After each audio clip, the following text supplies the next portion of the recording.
Grande risultato e grande qualificazione per la finale di Coppa Veneto da parte del Real Bardolino. Grande risultato, ma soprattutto grande finale da parte del Real Bardolino, del presidente Marcello Battistoli, che non disdegna la felicità di questo momento dove la sua neonata formazione approda di diritto alla finale di Pernumia del 1° maggio, dove affronterà il Caralpen Belluno, a sorpresa finalista ai danni del Prix Le Torri per differenza reti. Le formazioni di quest'oggi: Real Bardolino, Sartori, Leonesi, Boccagni, Pompele, Piccin, Divina, Campostrini, Rizzi, Mascanzoni, Darré. Allenatore Grazia Trentin. Rispondeva il Pernumia con Gallo, Begiato, Montin,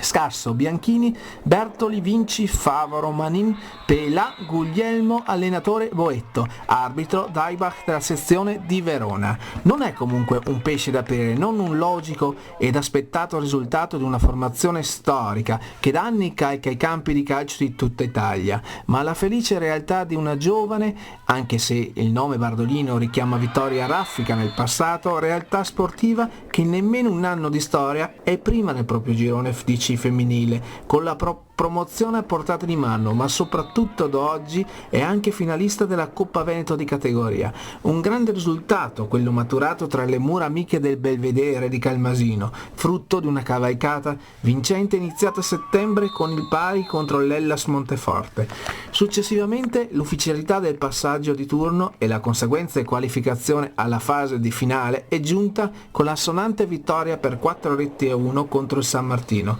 Ed ora, dopo il grande risultato di oggi contro il malcapitato Pernumia, grazie alla rete di Pompele, Darrì, Campostrini, Mucco e doppiette di Divina e Mascanzoni, si è giunti al momento di giocarsi la finale. Teatro, come detto, teatro della manifestazione, il comunale di Pernumia, dove il 1° maggio il Real Bardolino si giocherà lo scettro regionale contro il Belluno. In occasione la società Real Bardolino, con in prima fila il nostro caro presidente Marcello Battistoli, sono già al lavoro per organizzare un pullman di tifosi per stare vicini alle nostre ragazze che porteranno a Pernumia il colore giallo-blu del lago di Garda. Oggi la contentezza, la gioia di aver visto in campo un collettivo e un gioco che è frutto di queste settimane di lavoro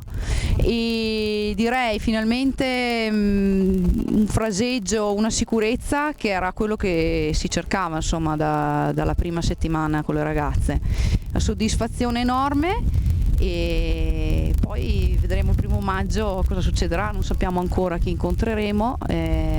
però di oggi mi rimane la soddisfazione immensa di dire che questa squadra ha una forza, un collettivo e una grande consapevolezza che forse non aveva mai avuto prima. Poi non so, lascio a chi stava fuori i giudizi, perché io magari sono un po' di parte, ma veramente oggi dico che sono felice di tutte le ragazze e soprattutto della solidità e del gioco che ci ha portato veramente al sorriso.